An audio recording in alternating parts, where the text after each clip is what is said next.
Kita buka bagian terakhir, bagian ketiga di database querying using SQL. Ya. Di bagian ketiga ini kita akan mempelajari mulai dari group by sampai dengan union. Nah, pernyataan SQL untuk meretrieve data tadi harus menggunakan klausa select dan from. Itu pasti wajib. Nah, beberapa klausa berikutnya ini adalah opsional seperti group by. Nah, di pernyataan group by digunakan untuk membuat atau memberikan hasil fungsi-fungsi agregat. Jadi membuat agregat baris yang memiliki kesamaan kriteria. Fungsi agregat seperti contoh count, sum, max, average, dan lain-lain ini perlu dituliskan di dalam pernyataan select. Kalau tanpa group by, berarti itu adalah secara keseluruhan data. Misalkan contoh sebelumnya, select count bintang SN from product, berarti itu hasilnya adalah hanya satu baris. Menunjukkan banyaknya baris di data produk. Nah, kalau misalkan kita ingin memberikan berdasarkan kriteria variabel yang lain, berdasarkan nama kolom yang lain, maka kita gunakan pernyataan group by. Contoh misalkan di sini saya ingin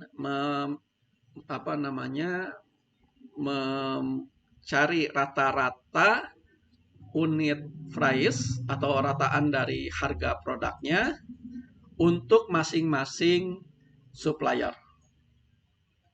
Jadi untuk masing-masing supplier saya ingin tahu rata-rata produk dari barangnya itu berapa. Maka ya kita bisa tambahkan minimumnya berapa, maksimumnya berapa, boleh saja kita tambahkan. Jadi kita gunakan min P titik unit price atau maksimum P titik unit price ya untuk mendapatkannya. Jadi di sini kita tuliskan dalam bahasa SQL-nya select s.id as ID supplier, AVJ atau average, p.unit price as rataan, from product SP supplier SS, where, jadi ini adalah proses join dulu antara dua tabel, antara supplier dengan produk, jadi where p.supplier ID sama dengan s.id. Nah, kemudian group by s.id. Berarti kita akan mendapatkan pertama itu adalah ID supplier, kemudian kolom berikutnya itu adalah rata-ratanya, rata-rata harga yang di produk yang diberikan oleh supplier tersebut. Jadi group by ini tadi hanya untuk melakukan hubungannya adalah dengan fungsi-fungsi agregat. Ya, dikelompokkan dengan untuk mengelompokkan terhadap fungsi-fungsi agregat. Nah, pernyataan berikutnya adalah order by. Dari pernyataan order by ini digunakan untuk mengurutkan baris sesuai dengan keinginan, bisa secara ascending atau secara descending. Urutan baris secara ascending dengan kata kuncinya ASC atau tanpa kata kunci ASC, ini berarti dia secara ascending. Kalau descending harus dituliskan DSC, descending. Nah, jadi setelah pernyataan order by ini dituliskan dengan menuliskan nama kolom atau nama aliasnya ya, harus ada di dalam pernyataan select sebelumnya. Kemudian jika lebih dari satu kolom, antar kolom ini dipisahkan oleh koma. Sama seperti sebelumnya lah. Jadi misalkan order by ID, kalau kita ingin descending, ID dash, gitu. Jadi secara descending, kalau secara ascending, ASC-nya boleh dituliskan atau tidak, ya, opsional. Kalau ingin jelas, ya kita tuliskan bahwa ini adalah diurutkan secara ascending. Kalau tidak juga tidak apa-apa, hasilnya akan secara ascending. Defaultnya adalah secara ascending.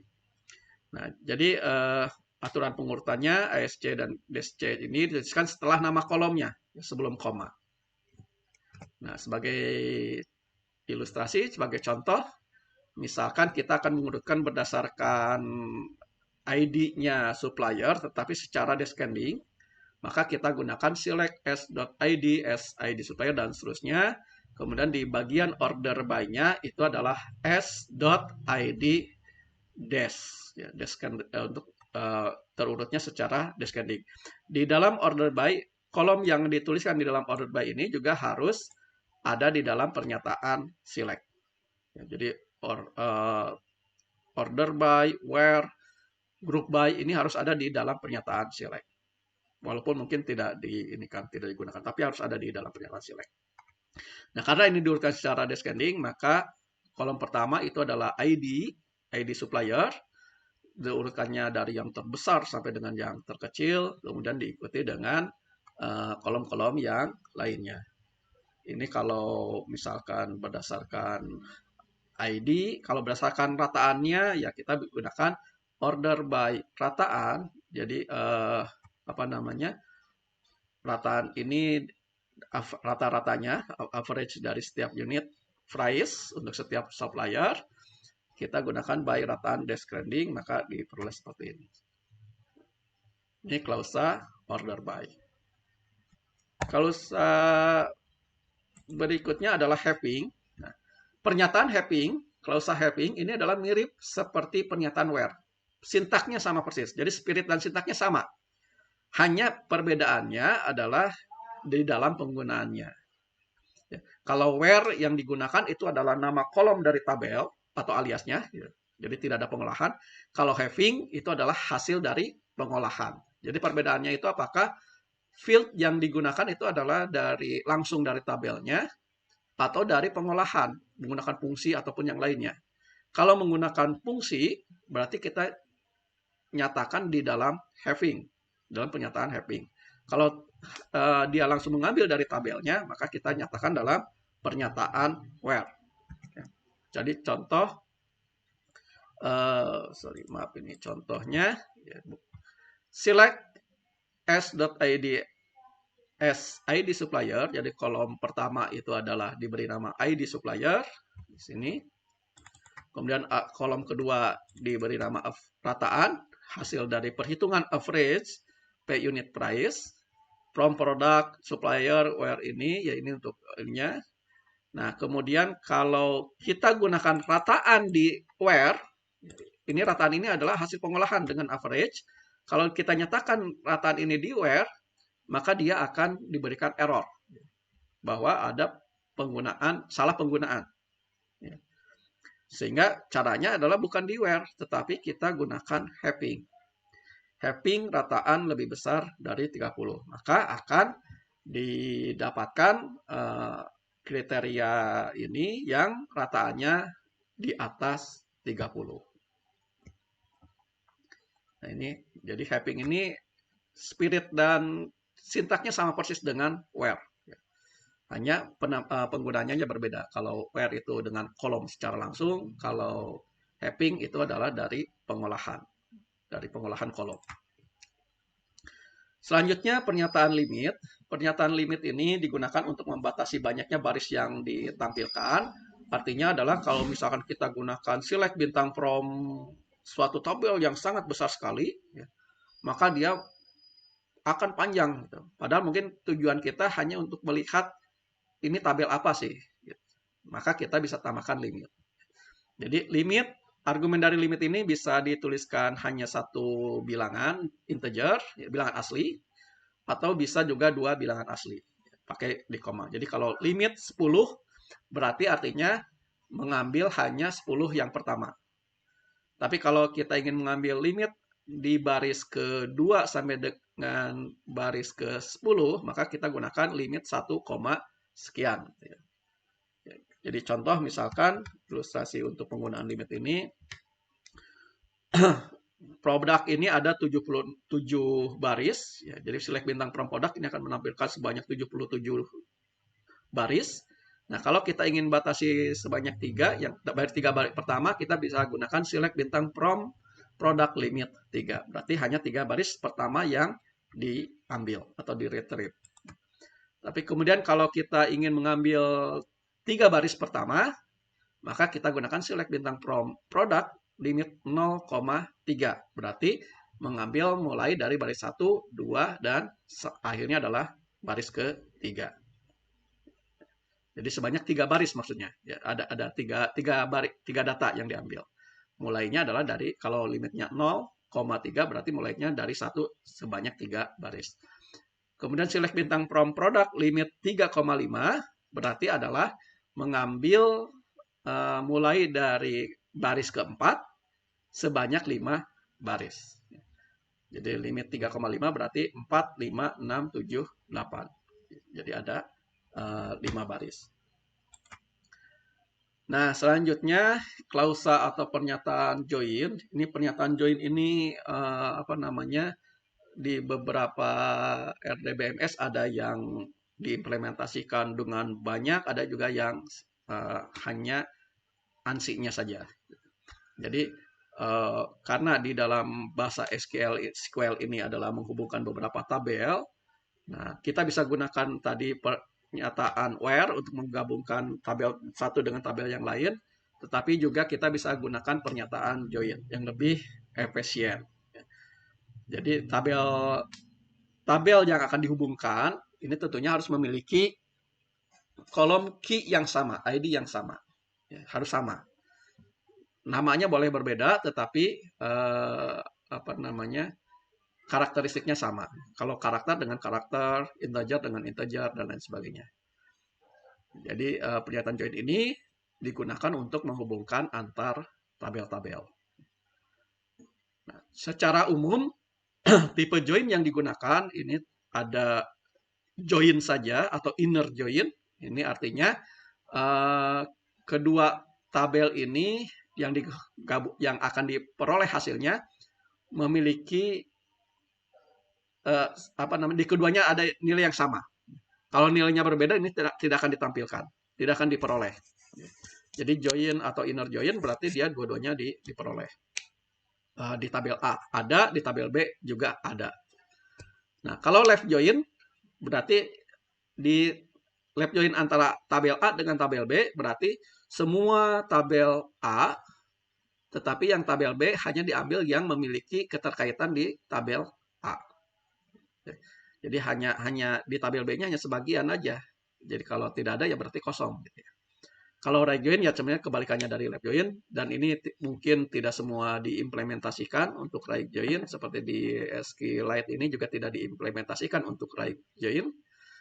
Kemudian ada cross join. Cross join ini penggabungannya umumnya adalah secara otomatis, ya, jadi dalam penggunanya. Kemudian outer join ini juga mungkin tidak semua bahasa pemrograman RDBMS juga menggunakan outer join. Jadi tidak semua di SQLite juga tidak sepenuhnya diimplementasikan.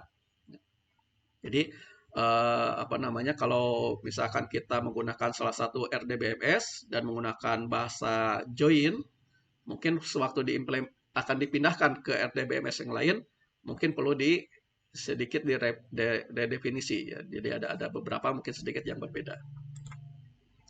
Contoh misalkan di sini contoh sebelumnya select bintang from product SP join. Kita ingin menggabungkan antara produk dengan supplier. Kalau sebelumnya dengan menggunakan klausa where P titik supplier ID sama dengan S titik ID. Nah, kita bisa gunakan klausa join. Select bintang from product S. Nah, ini tadi kata bahasanya SQL ini boleh huruf besar, huruf kecil. Ya, ini S-nya saya gunakan yang di sini huruf kecil, ya, SP join supplier. Jadi produk akan dijoinkan dengan supplier. Ya. Kemudian on yang sebagai kata kunci variabel kuncinya apa? Yaitu supplier ID di P dan ID di S. Maka akan ditampilkan seperti ini. Kemudian ya left join, ya di sini tinggal left join berarti yang produknya itu akan semua produk akan diambil, tapi yang suppliernya mungkin yang ada padanannya di produk. Kemudian yang terakhir itu adalah pernyataan union. pernyataan union ini digunakan untuk menggabungkan beberapa tabel atau beberapa query dari tabel. Ya.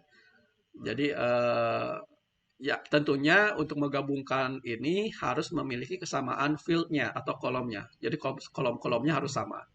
Sebagai ilustrasi, misalkan kita akan menggabungkan apa namanya dua buah hasil query di tabel A dan tabel B, di mana yang digabungkan adalah hanya dua field, yaitu var1 dan var2. Jadi di sini select var1, var2 from A.